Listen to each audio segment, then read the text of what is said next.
Thanks to HubSpot for sponsoring my coverage of CES. More on them later on in this video. CES 2025 has come and gone, and there were a ton of different pieces of tech that I checked out, but I wanted to ask you guys what you thought was the most exciting PC handheld that was announced at CES 2025. And I put up a poll, and unsurprisingly, the Legion Go S and Go 2 was number one at 69%. But then on top of that, we also have the MSI Claw 8 AI Plus at 17%, and then the Zotac Zone at 6%, with a couple of other mentions of the Sunday Dragon. But I'm kind of surprised about the Zotac Zone because on paper, it kind of just ticks off a lot of the boxes that a lot of you guys have mentioned in the comment section. I read all of the comments, guys. So when I look at it and I see that people want a trackpad or at least two trackpads on their handheld, the Zotac Zone seems to kind of like fit the bill on that. Now, I do know that the original Zotac Zone didn't really meet the mark in terms of what we wanted out of a handheld. It came with the 8840U alongside with the 780M iGPU, 512 gigabytes of storage, and on top of that 16 gigabytes of RAM, all for $750, which is definitely a high asking price, especially in comparison to all of the other handhelds that are out there. But I'm sitting here looking at the specs for the Zotac Zone prototype that I saw over at CES, and it's kind of exciting. It comes with the Ryzen AI 9HX370 processor, 890M iGPU, 32 gigabytes of RAM, 1 terabyte of storage, and it comes with a OLED screen, guys. Like, this is what we all want. 120 hertz, 1080p, and 800 nits peak brightness. The only thing that I'm genuinely worried about when I look at the specs for this handheld is the battery size. Now, this is a prototype, so if it were up to me, I would ask Zotac to just increase the battery size that's there. I would leave it to the engineers. Okay, so I just got an email from my contact over at Zotac, and they updated me on a couple of things. First and foremost, the battery size is not finalized. HQ is currently working on improving it still, which is great because that 48.5 watt hour battery is just not gonna cut it, especially when we have things like the ROG Ally X or the MSI Claw 8 AI Plus. 80 watt hours just feels like it should be the standard, or kind of like around there. So at 70, 75 feels good. Another thing is that there's currently no ETA for the final production model to be shipped out, which means to me that they are taking a lot of the feedback from CES and people in the comments and so on and so forth, and they're taking that and giving it to the engineers to improve their model even further. My guess is that they're probably going to release it around June-ish, maybe, I don't know, July. We're probably gonna see a closer to final production model over at Computex 2025. And third, and this is something that I personally wanted to ask just to find out for myself, is whether or not they're going to have that same exclusivity agreement with Micro Center. Now, the closest Micro Center to me is 4.5 hours away over in Miami, and I don't feel like driving all the way down there just to pick up one handheld that is only there for pickup only in store.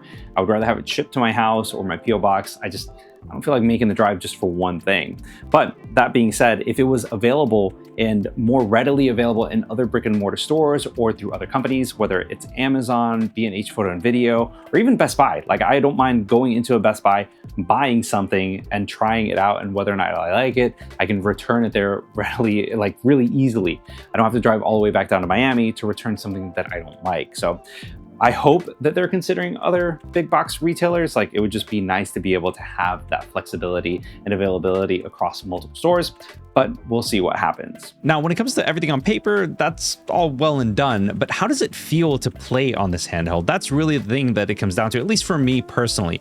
Ergonomically, it's up there with the Steam Deck in terms of overall feel. One thing that I do have to compliment with this handheld is the inline layout of the analog sticks. And what that means is that instead of having the D-pad on the bottom and the analog stick on the top, both analog sticks are technically on the bottom. This is very similar, or well, kind of similar to the Steam Deck. The Steam Deck is the opposite, where you have the analog sticks up top, and to the right and left you have the D-pad as well as the face buttons. This is unlike the ROG Ally X as well as the MSI Claw 8 AI, where they're swapped. Now, normally I don't really care too much about it, but when you have that in a handheld, things just feel much more balanced than they were before. At least for me personally, I just like the way it feels, and it feels really, really good on this. So like I said, this is the closest thing that we have towards the Steam Deck and the overall layout and feel of it. And it has both trackpads and it runs Windows. So like, there's just not much to complain about. But aside from that, there are other things on here as well, including having a kickstand and then an actual webcam, which means that you can use Windows Hello on this and it should work just fine. Now, if you do have a PC or a laptop that doesn't have a webcam for any reason, that's where today's sponsor, OBSBot, comes into play. This is the Tiny SE from OBSBot, and it is an amazing 1080p 100 FPS webcam. But the cool thing about it isn't exactly the specs of the quality, but the AI features that are packed inside of it. So for example, if I wanted to move around the room, it'll just go ahead and track wherever I'm at. But let's say I wanted to present something, all I have to do is just hold up my hand like this. It'll turn the LED light from blue to green, and then I'm free to move around the room and it will no longer track wherever I'm at. The cool thing is that if I wanted to zoom into a specific part of the screen, all I got to do is just hold up my hand like this. It'll detect that I'm trying to zoom in, and boom. It's a little close for comfort, but it's here. If it's too close and you want to zoom back out, all you got to do is hold up your finger like this and it'll go all the way back out. And if I wanted to start tracking it again and I want to go for that, all I got to do is hold up my hand like this. The LED will turn back from green to blue, and there I am, just tracking all over again. As you can tell, the auto exposure is just changing as I'm moving around the room. So if lighting conditions are changing, it just automatically adjusts for it.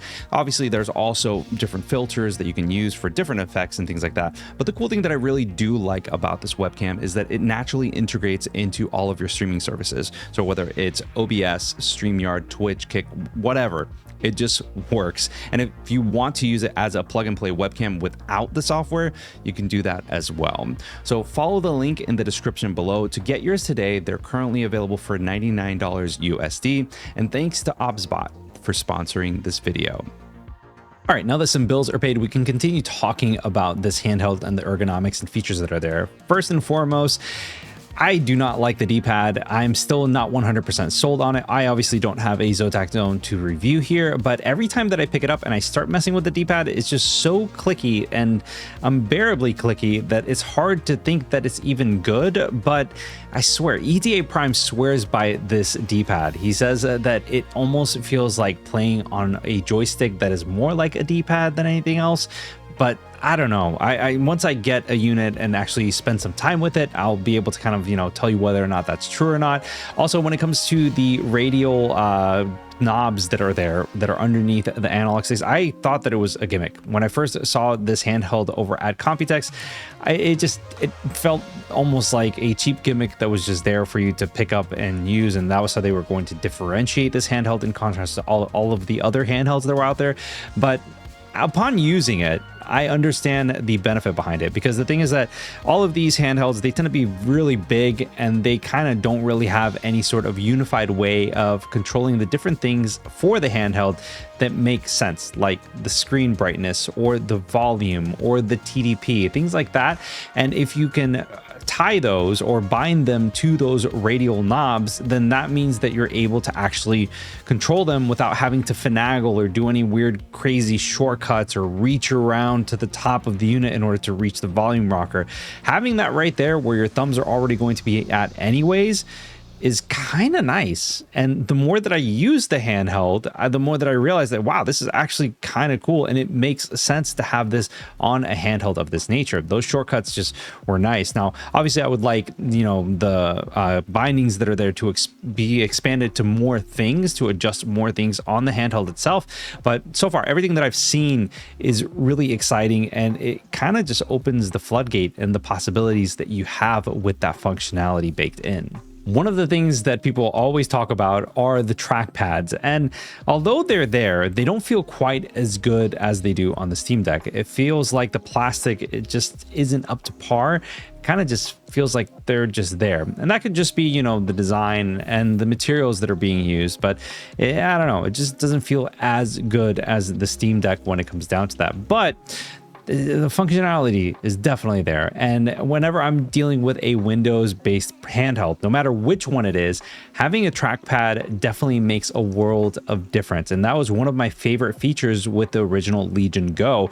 It's just having a trackpad just makes it so much easier. Now, having a trackpad like the one on the Zotac Zone, where you have dual trackpads to go ahead and move around, just makes playing games that require a trackpad so much easier to use. Now, obviously, you can technically map out your mouse onto your analog sticks. That way you can use them in there, but I don't know. For me, I would rather just have something that is just baked in right there. And this is probably the closest handheld to competing with the Steam Deck in terms of form factor. That's one thing that I cannot stress enough. Now, in terms of performance, I can't really show any numbers because I just don't have a unit in my hands. But once I do, I will go ahead and start running some benchmarks and things like that. Obviously, it's still in its prototype stage and they're still fine tuning and tweaking all of the specs that are there. But what do you guys think of what we've seen so far about the Zotac Zone prototype? We don't know if it's going to be called a 2 or 2025 model, whatever. Let me know down in the comments below. I know that I'm going to be reading it. I'm pretty sure the Zotac guys are going to be reading it as well. So we'd love to hear your thoughts. And if you want to go ahead and hear my thoughts on the Legion Go S as well as the Legion Go 2, then click this video over here. And if you want to hear my thoughts on the Zotac Zone, the original one, when I saw that over at Computex, then click this video over here. And until next time, guys, I will see you on the next one. Peace.